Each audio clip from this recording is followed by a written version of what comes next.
ಗುರ್ತದ ಯವ್ವ, ಆದ್ರೆ ಎಲ್ಲರಿಗೂ ಗುರ್ತಾಗಬೇಕಲ್ಲ ಅಂದ. ಅವಾಗ ಮುದುಕಿ ಎದ್ದ ನಿತ್ತ ಜನರ ಕಡೆ ಮುಖ ಮಾಡಿ ಪರಮಾತ್ಮನ ಕಡೆ ಬೆನ್ನ ಮಾಡಿ ಹೇಳ್ತಾಳ, ಬಂಗಾರ ಕದ್ದಿಲ್ಲ, ಬೆಳ್ಳಿ ಕದ್ದಿಲ್ಲ, ರೊಕ್ಕ ಕದ್ದಿಲ್ಲ, ರೂಪಾಯಿ ಕದ್ದಿಲ್ಲ, ನಿಮ್ಮ ವಸ್ತು ಏನೇನು ನಾ ಕದ್ದಿಲ್ಲ. ನನ್ನ ಮನಿ ಒಳಗ 15 ವರ್ಷದ ಮೊಮ್ಮಗ ಅದಾನ, ನಡ್ಯಾಕ ಕಾಲಿಲ್ಲ, ಕಿವ್ಯಾಕ ಕೇಳಾಕ ಕಿವಿ ಇಲ್ಲ, ಇಂತ ಸತ್ಪಾತ್ರ ನೋಡಾಕ ಅವನಿಗೆ ಕಣ್ಣಿಲ್ಲ. ಇಂತ ಒಂದು ಪುಣ್ಯ ಭೂಮಿ ಒಳಗ ತಾವೆಲ್ಲಾರು ಧರ್ಮವಂತರಿದ್ರಿ, ನೀವು ತುಳಿದ ಮಣ್ಣು ತಗೊಂಡು ಹೋಗಿ ನನ್ನ ಮೊಮ್ಮಗನ ಹನಿಗೆ ಹಚ್ಚರ, ಅವನ ಕಣ್ಣು ಬರಬಹುದು, ಕಿವಿ ಕೇಳಬಹುದು, ಕಾಲು ಬರಬಹುದು ಅಂತೇಳಿ 3 ಮಟ್ಟಿಗೆ ಮಣ್ಣು ಕಟ್ಕೊಂದಿನ ಅಂತ ಬಿಚ್ಚು ತೋರಿಸಿದ್ಲು. ಎಲ್ಲಾರು ಆಯಿ ನನ್ನ ಕಡೆ ತಪ್ಪಾಯ್ತು, ನಿನ್ನ ಕಡೆ ತಪ್ಪಾಯ್ತು ಎಲ್ಲಾರು ಅನ್ನಕತ್ರು. 3 ಮುಟ್ಟಿಗೆ ಮಣ್ಣು ಪರಮಾತ್ಮನ ಮುಂದೆ ಬಿತ್ತು. ಆಯಿ ನೀ ಸಂಕಲ್ಪ ಮಾಡಿದ್ದೆ ಖರೆ ಇದ್ರ ಆ ಸತ್ಸಂಗ ನಿನ್ನ ಕಾಯ್ತದಾಳೆ ಅನ್ನೋದ್ರೊಳಗ ಅಂತ ಕೇಳಿದ್ರ, ಯಾಕ್ರಿ ನನ್ನ ಹರಿಭಕ್ತರಲ್ಲಿ ಹರಿಯಲ್ಲಿ ಇಂತ ಸಂಕೋಚಗಳಾಗಿಲ್ಲ. ಆಗಿಲ್ಲಲ್ರಿಪ್ಪ. ಯಾಕಾಗಿಲ್ಲ ಅಂತ ಕೇಳಿದ್ರ, ಯಾಕ್ರಿಪ್ಪ? ಕೃಷ್ಣ ಪರಮಾತ್ಮ ಬಲರಾಮರ ತಂಗಿ ಸುಭದ್ರ, ಇನ್ನ ಸಾಕಿದ ತಂಗಿ ಯಾರು ಅಂತ ಕೇಳಿದ್ರ ದ್ರೌಪದಿ. ಹೌದು. ಬಲರಾಮ ಕೃಷ್ಣ ವಿಚಾರ ಮಾಡ್ಕೊತ ಒಂದ್ ದಿವಸ ಕೂತಿದ್ರು. ನಮ್ಮ ತಂಗಿ ಸುಭದ್ರಾನೇ ಶ್ರೇಷ್ಠ ಆತ ಬಲರಾಮ ಅಂದ, ದ್ರೌಪದಿನೇ ಶ್ರೇಷ್ಠ ಆತ ಕೃಷ್ಣ ಅಂದ. ಹೌದು. ನೋಡುನು ವಿಚಾರ ಮಾಡುನು ಅಂತಂದ್ರು. ಅವಾಗ ಕೃಷ್ಣ ಪರಮಾತ್ಮ ಏನ್ ಮಾಡಿದ್ರಿ? ದ್ರೌಪದಿ ಮತ್ತು ಸುಭದ್ರ ಅಡಿಗೆ ಮಾಡೋ ಸಲುವಾಗಿ ಕಾಯಿಪಾಲಿ ಹಂಚ್ಕೋತ ಕೂತಿದ್ರು. ಹೌದು. ಕೃಷ್ಣ ಪರಮಾತ್ಮ ನನಗ ಹಸುವಾಗ್ಯದವ, ಜಲ್ದಿ ಅಡಿಗೆ ಮಾಡ್ರಿ ಅಂದ. ಆ ಕಾಯಿಪಾಲಿ ಹೆಂಚೋದು ತಗೊಂಡು ಹಿಂಗ್ ಹೆಂಚ್ಕೋತ ಕೂತ ಕಿರ್ಬೇಳ ಸ್ವಲ್ಪ ಕೊಯ್ಕೊಂಡು ಬಿಟ್ಟ. ನೆತ್ರ ಬರಾಕತ್ತು. ಸುಭದ್ರ ಅಂದ್ಲು, ನಾ ಕೈ ಕೊಕ್ಕೊಂದೇನೋ ಅರ್ಬಿ ತರ್ತಿನ ಗಪ್ಪತ್ತೇಳಿ ಅರಮನ್ಯಾಗ ಓಡಿ ಹಾಳು. ಹೌದು. ಅದನ್ನೇ ದ್ರೌಪದಿ ನೋಡಿ ಅಂದ್ಲು, ನಾ ಕೈ ಕೊಕ್ಕೊಂಡೇನೋ ಅಂದಕಿನ ಅರಮನ್ಯಾಗ ಹೋಗಿ ಅರಿವಿ ತರೋದ್ರೊಳಗ ನಮ್ಮ ಅಣ್ಣನ ರಕ್ತ ಬಾಳ ಹೋಗ್ತೈತಿ ಅಂತ ಸೀರಿ ಸೆರ್ಗ ಹರಿದ ಅಣ್ಣನ ಕಿರ್ಬಾಳ ಕಟ್ಟಿದ್ಲು. ಯಾರು ಶ್ರೇಷ್ಠ ಆದ್ರಿ ಇದ್ರಾಗ? ದ್ರೌಪದಿ. ಅವಾಗ ಮನುಷ್ಯನೊಳಗಂದ, ತಂಗಿ ನಿನ್ನ ಬಂಗಾರದ ಪಿತಾಂಬರ ಅನ್ನುವಂತ ಅದನ್ನ ಮರೆತು ಅಣ್ಣನ ಮೇಲೆ ಮಮಕಾರ ಇಟ್ಟು ಸೀರಿ ಸೆರಗ ಹರಿದ ನನ್ನ ಕಿರ್ಬಳಿಗೆ ಸುತ್ತಿದ್ಯಂದ್ರ ಕಷ್ಟ ಕಾಲಕ್ಕೆ ಬಂದ ನಾನು ನಿನ್ನ ಕೈ ಹಿಡಿತೀನಿ ತಂಗಿ, ಇದು ಶತಸಿದ್ಧ ಅಂತ ಮನುಷ್ಯನೊಳಗ ಶಪಥ ಮಾಡ್ಕೊಂಡ. ಕೌರವರೊಳಗೆ ದುಶ್ಯಾಸನ ಸೀರಿ ಸೆಳುಟ ಎಂಬುದೊಳಗ ಕಿರ್ಬಳಿಗೆ ಸುತ್ತಿದ ಅರ್ಬಿ ಕಡ್ನ ತೀರಿಸೋ ಸಲುವಾಗಿ ಅಜರಾಮರ ಸೀರೆ ಕೊಟ್ಟ ಕೃಷ್ಣ ಪರಮಾತ್ಮ, ಇದು ನನ್ನ ಹರಿ ಮಾಡಿರ್ತಕ್ಕಂತ ಕೀರ್ತಿ. ಹೌದು. ಮನೆ ಸುಡುವಂಗ ಸುಡುದು, ಆರಿಸುವಂಗ ಆರಿಸೋದು, ಮತ್ತ ನಾನೇ ಆರಿಸೀನಿ ಅಂದ್ರೆ ನಿನ್ನ ಶಿವಭಕ್ತರ ಕೆಲಸ ಅಲ್ಲ. ಅಲ್ರಿಪ್ಪ, ಹಂಗ್ಯಾಂಗ ಆಕತ್ರಿ?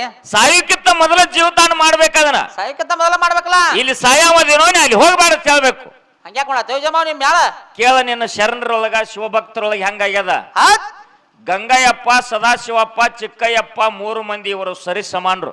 ಸರಿ ಸಮಾನರಲ್ಲಿಪ್ಪ. ಚಿಕ್ಕಯ್ಯಪ್ಪಗ ಮತ್ತು ಚಂದ್ರವತಾಯಿಗೆ ಮೊದಲಾಗಿತ್ತು. ಅವಾಗ ದುರ್ಗಾದೇವಿ ಅವತಾರ ತೊಟ್ಟ ಚಿಕ್ಕಯ್ಯಗ ಒಂದು ಮಾತು ಹೇಳಿದ್ರು, ಚಿಕ್ಕಯ್ಯ ನಾನು ನುಂಗ್ತೀನೋ ಅಂದು. ಹೌದು. ಅವಾಗ ಚಿಕ್ಕಯ್ಯ ಒಂದು ಮಾತು ಹೇಳ್ದ, ಏನ್ರಿಪ್ಪ?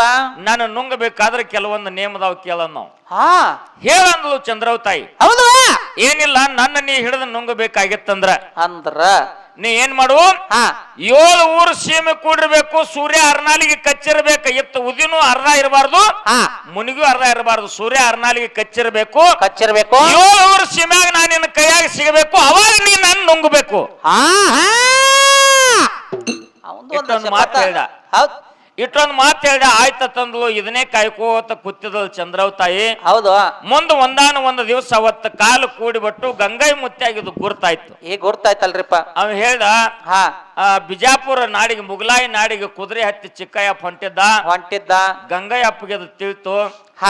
ಅವಾಗ ಚಿಕ್ಕಯ್ಯಪ್ಪ ಅಂದ, ನಾ ಹೋಗಿ ಬರ್ತೀನಪ್ಪ ಅಂದ. ಹೌದು. ಇವತ್ತೊಂದು ಸಿದ್ಧ, ನಾಳೆ ಹೋದ್ರ ಪಾಡನ್ ನೋಡಪ್ಪ ಅನ್ನೋ ಸೂಕ್ಷ್ಮ ಬಾಳ ಅವ್ರ ಮಾತ. ಹೌದು. ಬಾಳ ಸೂಕ್ಷ್ಮ ಶರಣರ ಮಾತ. ಹೌದಲ್ರಿಪ್ಪ. ಇವತ್ತೊಂದು ಸಿದ್ಧ, ನಾಳೆ ಹೋದ್ರ ಪಾಡನ್ ನೋಡಪ್ಪ ಅಂದ. ಇಲ್ಲ, ನಾಳೆ ಅಲ್ಲ, ನಾ ಇವತ್ತು ಹೋಗಾವನೆ ಅಂದ. ಇವತ್ತು ಹೋಗಾವ. ಆಯ್ತಪ್ಪ, ಹೋಗಿ ಬಾ ಅಂದ. ಗಂಗಯ್ಯಪ್ಪ ತಿಳಿತು, ಇವತ್ತು ಚಿಕ್ಕಯ್ಯಪ್ಪನ ಅವತಾರ ಮುಗಿತ್ತು. ತಿಳ್ಕೊಂಡ ಕುದುರೆ ಹತ್ತಿ ಚಿಕ್ಕಯ್ಯಪ್ಪ ಹೊಂಟ. ಹೌದು. ಬಿದಿರಿ ದಾಟಿದ, ಚಿಕ್ಕಲಿಕೆ ದಾಟಿದ, ಅಜ್ಜನಿಗೆ ದಾಟಿದ, ಎಕ್ಕುಂಡಿ ದಾಟಿದ. ಬಬಲೇಶ್ವರ ದಾಟಿದ, ತೊಣಶ್ಯಾಳ ಭೂಮಿ ದಾಟಿದ, 7 ಊರು ಸೀಮೆ, ಆ ಕಡೆ ಸಾರವಾಡ, ಈ ಕಡೆ ಬಬಲೇಶ್ವರ, ಈ ಕಡೆ ತೊಣಶ್ಯಾಳ, ಇನ್ನೂ 4 ಊರು ಸೀಮೆ ಬಂದ ಅಲ್ಲಿ ಕೂಡಿತ್ತು. ಕೂಡಿತ್ತಲ್ರಿ. ಅಟ್ಟ ಅರೇಣದಾಗ ಸೂರ್ಯ ತಾಯಿ ಹೊಟ್ಟ್ಯಾಗ ಹೊಂಟಿದ್ದ, ಎಕ್ಕಿ ಗಿಡದ ಬುಡಕ ಬಂದ, ಚಂದ್ರವ ತಾಯಿ ಕೊತ್ತ ಬಿಟ್ಟಿದ್ಲು. ಕೊತ್ತ ಬಟ್ಟಾಡ್ರಿ ಹುಡುಕಾಡಕ್ಕೆ ಅಲ್ಲೇ 7 ಊರು ಸೀಮೆಗಲ್ಲಿತ್ತು, ಎಕ್ಕಿ ಗಿಡ ಇತ್ತು, ಅದೇ ಸೀಮೆಗಲ್ಲಿಗೆ ಅಲ್ಲಿ ಮರಿ ಹಾಕಿ ಕೊತ್ತು ಬಿಟ್ಟಿದ್ಲು. ಹೌದು. ಸೂರ್ಯ ಅರ್ನಾಲಿಗೆ ಕಚ್ಚು ಟೈಮ್ದಾಗ 7 ಊರು ಸೀಮೆಗೇನು ಕುದುರೆ ಕಾಲಿಟ್ಟು, ಕುದುರೆ ಲಗಾಮ್ ಹಿಡಿದ್ಲು, ಸಿಕ್ಕ ಚಿಕ್ಕ ಅಂದ್ಲು. ಹೌದು. ಚಿಕ್ಕಯ್ಯ ಸಿಕ್ಕ ಅಂದ್ಲು, ನಿನಗೆ ಕೊಟ್ಟ ಮಾತು ಮುಗದದವ, 3 ಗಳಿಗೆ ಟೈಮ್ ಕೊಡು, ನಂದೊಂದು ಧರ್ಮದ ಕಾರ್ಯ ಆಗಬೇಕಾಗ್ಯದ. ಹೌದು ಹೌದು. ಕೊಟ್ಟನ ಹೋಗಂದ್ಲು. 3 ಗಳಿಗೆ ಒಳಗ ಅದೇ ಎಕ್ಕಿ ಗಿಡದಾಗಿನ 3 ಎಲೆ ತಗೊಂಡು 3 ಲೋಕದ ಸುದ್ದಿ ಬರೆದು ಸಾರವಾಡದವ್ರ ಕೈಯಾಗ ಸಾರಾಕ ಕೊಟ್ಟ. ತದನಂತರದಲ್ಲಿ ಮುಗಿತ ನಿನ್ನ ಕೆಲಸ ಅಂದ, ಆಯ್ತಂದ. ಅವಾಗ ಚಿಕ್ಕಯ್ಯನ ಜುಟ್ಟ ಹಿಡ್ದ ನುಂಗಬೇಕಂತೇಳಿ ಆ ಅಂದ ಬಾಯಿ ತೆರೆದ್ರೊಳಗ ಭೂಮಿ ಬಾಯಿ ಬಿಟ್ಟು, ಭೂಮಿಯಾಗ ಚಿಕ್ಕ ಇಳ್ದು ಬಿಟ್ಟ, ಜುಟ್ಟು ಕೈಯಾಗ ಬಂದ್ಬಿಟ್ಟು. ಹೌದು ಹೌದು. ಜುಟ್ಟು ಕಿತ್ತು ಯಾವಾಗ ಕೈಯಾಗ ಬಂದು, ಚಿಕ್ಕ ಮೋಸ ಮಾಡಿದ್ವು ನನಗಂದ್ಲು. ಹೌದು. ಜುಟ್ಟ ಕೈಯಾಗ ಹಿಡ್ದಿದ್ದಿ, ನಾನು ನುಂಗಬೇಕಾಗಿತ್ತಲ್ಲ ಅಂದ ಚಿಕ್ಕಯ್ಯ. ಅವಾಗಿನ ಮುಂದೆ ಹಂಗ ತಂದಾಗ, ಜುಟ್ಟು ನಿನ್ನ ಕೈಯಾಗಿರ್ಲಿ, ಈ ನನ್ನ ಮಠಕ್ಕೆ ಯಾರು ದರ್ಶನಕ್ಕೆ ಬರ್ತಾರ ಬೋಲ್ಗಾಯಿನೇ ಹೊಡಿಲಿ ಅಂತೇಳಿ ಆಶೀರ್ವಾದ ಮಾಡಿಬಿಟ್ಟ. ಹೌದು ಹೌದು ಹೌದು. ಇಲ್ಲಿವರೆಗೂ ಸಹಿತ ಬಬಲಾದಿಗೆ ಯಾರು ಹೋದ್ರೆ ಬೋಲ್ಗಾಯಿನೇ ಹೊಡಿತಾರ, ಹೊರತಾಗಿ ಜುಟ್ಟದ ಕಾಯಿ ಒಬ್ರು ಹೊಡ್ಯಾಂಗಿಲ್ರಿಪ್ಪ. ನಮ್ ಗುರುಗಳು ಹೇಳ್ತಾರ ನೋಡು, ಹೌದು, ಬೋಲ್ಗಾಯಿ ಯಾರು ಹೊಡ್ಯಾಂಗಿಲ್ಲ. ಹೊಡ್ಯಾಂಗಿಲ್ರಿಪ್ಪ. ಈ ಮಾತು ಯಾಕೆ ಹೇಳ್ಬೇಕಾಗ್ಯದಪ್ಪ ಅಂತಂದ್ರ, ಯಾಕ್ರಿಪ್ಪ? ನಿಮ್ಮ ಶರಣರ ಸಾಲಿನೊಳಗಿನ ವಿಷಯ ಇದನ್ನ ಯಾಕೆ ಮಾತಾಡೇನಿ ಅಂತಂದ್ರ, ಚಿಕ್ಕಯ್ಯಪ್ಪಗೆ ಹೆಂಗ ಆಗುದು ಮುಂದ ಗಂಗಯ್ಯಪ್ಪ ಗುರ್ತಿತ್ತು, ಇಲ್ಲಿ ಸದಾಶಿವಪ್ಪ ಗುರ್ತಿತ್ತು. ಇಂತಾದ ಘಟಾಸ್ತದಪ್ಪ, ಇವತ್ತು ನೀ ಹೋಗಬೇಡ ಅಂತ ಹೇಳ್ಬೇಕಾಗಿತ್ತು. ಯಾಕೆ ಹೇಳಲಿಲ್ಲ? ಹೌದು, ಹಿಂಗಿರ್ತಾವ ವಿಷಯಗಳು. ಕಂತ ಮುಗದ್ ಬಿಡ್ರಿ ನನ್ ಪುಣ್ಯಾತ್ಮರೇ. ಹೌದು. ಸತ್ಯ ಸಂಘದೊಳಗ ಪುರಾಣ, ಪ್ರವಚನ, ಭಜನ, ಕೀರ್ತನ, ಡೊಳ್ಳಿನ ಹಾಡ, ದಪ್ಪಿನ ಪದ, ಇವನ್ನೆಲ್ಲ ಯಾಕೆ ಕೇಳಬೇಕು? ಕೇಳೋದ್ರಲ್ಲಿ ಎಂತ ಲಾಭದ? ಏನ್ ಲಾಭ ಐತ್ರಿಪ್ಪ ಗುರುಜಿ ಅವ್ರ? ನಿಮಗೊಂದು ಮಾತು ಹೇಳ್ತೀನಿ. ಒಂದು ದಿವಸ ಮಥುರಾ ಪಟ್ಟಣದಾಗ ಶ್ರೀಕೃಷ್ಣ ಪರಮಾತ್ಮನ ವಾಣಿ ಕೇಳಾಕ ಮಥುರಾ ಪಟ್ಟಣದ ಜನ ಎಲ್ಲ ಬಂದು ಕೂಡ್ತಿದ್ರು. ಕೂಡ್ತಿರಲ್ರಿಪ್ಪ, ಮಥುರಾ ಪಟ್ಟಣದ ಜನ ಎಲ್ಲ ಬಂದು ಕೂಡಿರ್ತಿದ್ರು. ಧರ್ಮದ ಉಪದೇಶ ಮಾಡ್ತಿದ್ದ ಕೃಷ್ಣ ಪರಮಾತ್ಮ. ಹೌದಲ್ರಿಪ್ಪ. ಅವಾಗ ಅದೇ ಮಥುರಾ ಪಟ್ಟಣದೊಳಗ ಒಂದು ಬಡವಿ ಮುದುಕಿ ಮೊಮ್ಮಗನ ಕಣ್ಣಿಲ್ಲ, ನಡ್ಯಾಕ ಕಾಲಿಲ್ಲ, ಮನ್ಯಾಗ ಕಾಲು ಹೊಸ್ಕೊಂಡು ಇತ್ತು. ಹೌದಲ್ರಿಪ್ಪ. ಹೌದು. 10-15 ವರ್ಷ ವಯಸ್ಸಾಗಿತ್ತು. ಮೊಮ್ಮಗನ ಮನ್ಯಾಗ ಬಿಟ್ಟು ಮುದುಕಿ ಪ್ರವಚನ ಕೇಳಾಕ ಬರ್ತಿತ್ತು. ಹೌದಲ್ರಿಪ್ಪ. ಕೃಷ್ಣ ಪರಮಾತ್ಮ ಧರ್ಮ ಉಪದೇಶ ಮಾಡಿ ಪ್ರವಚನ ಹೇಳ್ತಿದ್ದ. ಜನ ಎಲ್ಲ ಕೇಳ್ತಿತ್ತು, ಟಾಳಿ ಹೊಡಿತಿತ್ತು. ದುಃಖದ ಸನ್ನಿವೇಶ ಇದ್ರೆ ಕಣ್ಣೀರ್ ಹಾಕ್ತಿರಲ್ರಿಪ್ಪ. ನಗುವಂತ ಸನ್ನಿವೇಶ ಇದ್ರೆ ನಗತಿದ್ರು. ಭಗವಂತನ ವಾಣಿ ಕೇಳ್ತಿದ್ರು. ಬರೇ ಮುದುಕಿ ಗಳ ಗಳ ಗಳ ಗಳ ಗಳ ಅಳ್ತಿತ್ತು. ಹೌದಲ್ರಿಪ್ಪ. ಮುದುಕಿ ಗಳ ಗಳ ಗಳ ಗಳ ಅಳ್ತಿತ್ತು. ಯಾಕ ಅಳ್ತಿತ್ತು ಅಂತ ಕೇಳಿದ್ರ, ಯಾಕ್ರಿಪ್ಪ ಅದು? ಸಾಕ್ಷಾತ್ ಭಗವಂತ ಶ್ರೀಕೃಷ್ಣ ಪರಮಾತ್ಮನ ಧರ್ಮ ಉಪದೇಶ ಕೇಳಾಕ ನನ್ನ ಮೊಮ್ಮಗ ಬರುದಿಲ್ಲಲ್ಲ, ನಡ್ಯಾಕ ಅವಾಗ ಕಾಲಿಲ್ಲಲ್ಲ, ಕೇಳಾಕ ಅವನ ಕಿವಿ ಇಲ್ಲಲ್ಲ, ಇದನ್ನ ನೋಡಾಕ ಅವನ ಕಣ್ಣಿಲ್ಲಲ್ಲ ಅಂತ ಮುದುಕಿ ದುಃಖ ಮಾಡಿ ಅಳ್ತಿತ್ತು. ಹೌದಲ್ರಿಪ್ಪ. ಹೌದು. ಇಂಥ ಮಹಾತ್ಮರು, ಇಂಥ ಭಗವಂತ ಹೇಳುವಂತ ಪ್ರವಚನದ ಭೂಮಿ ಒಳಗ ಸಾಕ್ಷಾತ್ ತಾವೆಲ್ಲರೂ ಶ್ರೀಕೃಷ್ಣ ಪರಮಾತ್ಮನ ಸ್ವರೂಪದಾರ. ಇವ್ರ ಪಾದ ಸ್ಪರ್ಶದಿಂದ ಇದ್ದಿರತಕ್ಕಂತ ಈ ಮಣ್ಣು ತಗೊಂಡು ಹೋಗಿ ನನ್ನ ಮೊಮ್ಮಗನ ಹನಿಗೆ ಹಚ್ಚಿನಂದ್ರ ಏನಾದ್ರೂ ಗುಣ ಆಗಬಹುದು ತಿಳ್ಕೊಂಡು ಮುದುಕಿ ಏನ್ ಮಾಡಿತು? ಏನ್ರಿಪ್ಪ? ಕುತ್ತ ಜಾಗದಾಗಿಂದ ಸಿರಿ ಪದರಾಗ 3 ಮಟ್ಟಿಗೆ ಮಣ್ಣು ಕಟ್ಕೋತು. 3 ಮುಟ್ಟಿಗೆ ಮಣ್ಣು ಕಟ್ಕೋತು. ಇದನ್ನ ಆಜು ಬಾಜು ಕೂತಾವ್ರು ನೋಡ್ರು, ಸುಮ್ಮ ಕುಂಡಂಗಿಲ್ರಿ. ಮುದುಕಿ ಅಂದ ಪೆಟ್ಟಿಗೆ ಅದ್ರಾಗ ಸ್ವಲ್ಪ ವಯಸ್ಸಿದ್ದಾವ್ರೆ. ಏನ್ ಕಟ್ಕೊಂಡಿ? ಏನ ಮುಚ್ಚಿಟ್ಕೊಂಡೆ? ಏನ್ ತುಡುಗ್ ಮಾಡಿದಿ? ಹೌದು. ನನ್ನ ಕಾಲುಂಗ್ರದಾವಿಲೋ, ನನ್ನ ಮುಗುಬಟ್ರ ಐತಿಲೋ, ನನ್ನ ಕಿವ್ಯಾನುದಾವಿಲೋ, ನನ್ನ ಕೊಳ್ಳಾನುದಾವಿಲೋ ಚಾಲು ಆತ್ರಿ. ಹೌದು. ಈ ಕಡೆ ಎಲ್ಲ ಕಾಂಗ್ರೆಸ್ ಕಂಪ್ನಿಯಾಗ ಚಾಲು ಆತು. ನಂದು ನೋಡು ನಿಂದು ನೋಡು ಅನ್ನೋದು ಈ ಕಡೆ ಬಿಜೆಪಿ ಕಡೆ ಬತ್ತು. ಈ ಕಡೆ ಬತ್ತು ಗಣ ಮಕ್ಕಳ ಕಡೆ. ಮುದುಕಿ ಒಂದ್ ಏನೋ ಸಿದ್ರಿ ಪದ್ರ ಕಟ್ಕೊಂಡೈತಿ. ನಿಮ್ಮ ಎಲ್ಲ ಅದಾವಿಲ್ ನೋಡ್ರಿ ನೋಡೋದು. ಹಿಂದ್ ಕೈ ಹಾಕಿರೋ ಪಾಕಿಟ, ಕಿಶಾಕ್ ಕೈ ಹಾಕಿರು, ಗಡ್ಯಾಳ, ಉಂಗ್ರ ಎಲ್ಲ ನೋಡ್ಕೊಂಡ್ರು. ಎಲ್ಲ ಬರೋಬರಿದ್ದು. ಮುದುಕಿ ಖರೆ ಹೇಳಿ ಏನ್ ತುಡುಗ್ ಮಾಡಿದಿ?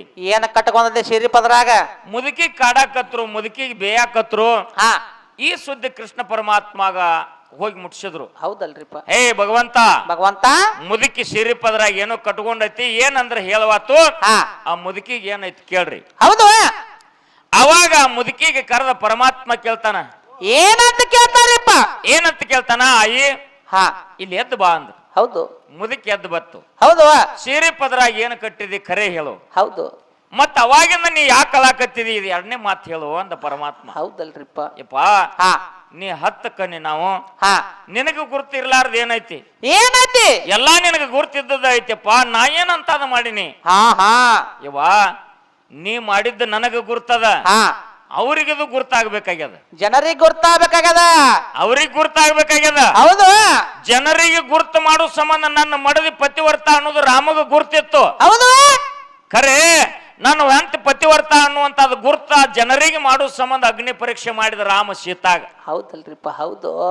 ಹಂಗ ನೀ ಏನನ್ನೋದು ನನಗೆ ಗುರ್ತದ ಯವ್ವ, ಆದ್ರೆ ಎಲ್ಲರಿಗೂ ಗುರ್ತಾಗಬೇಕಲ್ಲ ಅಂದ. ಹಾ ಹಾ ಹಾ ಹಾ ಅವಾಗ ಮುದುಕಿ ಎದ್ದ ನಿತ್ತ ಜನರ ಕಡೆ ಮುಖ ಮಾಡಿ ಪರಮಾತ್ಮನ ಕಡೆ ಬೆನ್ನು ಮಾಡಿ ಹೇಳ್ತಾಳ, ಹಾ ಬಂಗಾರ ಕದ್ದಿಲ್ಲ, ಬೆಳ್ಳಿ ಕದ್ದಿಲ್ಲ, ರೊಕ್ಕ ಕದ್ದಿಲ್ಲ, ರೂಪಾಯಿ ಕದ್ದಿಲ್ಲ, ನಿಮ್ಮ ವಸ್ತು ಏನೇನು ನಾ ಕದ್ದಿಲ್ಲ.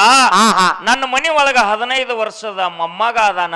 ಹಾ ನಡ್ಯಾಕ ಕಾಲಿಲ್ಲ, ಕೇಳಾಕ ಕಿವಿ ಇಲ್ಲ, ಕಿವಿ ಇಲ್ಲ, ಇಂಥ ಸತ್ಪಾತ್ರ ನೋಡಾಕ ಅವನಿಗೆ ಕಣ್ಣಿಲ್ಲ. ಹಾ ಹಾ ಹಾ ಹಾ ಇಂಥ ಒಂದು ಪುಣ್ಯ ಭೂಮಿ ಒಳಗ ತಾವೆಲ್ಲಾರು ಧರ್ಮವಂತರಿದ್ರಿ, ನೀವು ತುದದ ಮಣ್ಣು ತಗೊಂಡು ಹೋಗಿ ನನ್ನ ಮೊಮ್ಮಗನ ಹನಿಗೆ ಹಚ್ಚರ, ಅವನ ಕಣ್ಣು ಬರಬಹುದು, ಕಿವಿ ಕೇಳಬಹುದು, ಕಾಲು ಬರಬಹುದು ಅಂತೇಳಿ 3 ಮಟ್ಟಿಗೆ ಮಣ್ಣು ಕಟ್ಕೊಂಡಿನಿ ಅಂತ ಬಿಚ್ಚು ತೋರಿಸಿದ್ಲು. ಹಾ ಹಾ ಹಾ ಹಾ ಹಾ ಎಲ್ಲಾರು ಆಯಿ ನನ್ನ ಕಡೆ ತಪ್ಪಾಯ್ತು, ನಿನ್ನ ಕಡೆ ತಪ್ಪಾಯ್ತು ಎಲ್ಲಾರು ಅನ್ನಕತ್ರು. 3 ಮುಟ್ಟಿಗೆ ಮಣ್ಣು ಪರಮಾತ್ಮನ ಮುಂದೆ ಬಿತ್ತು.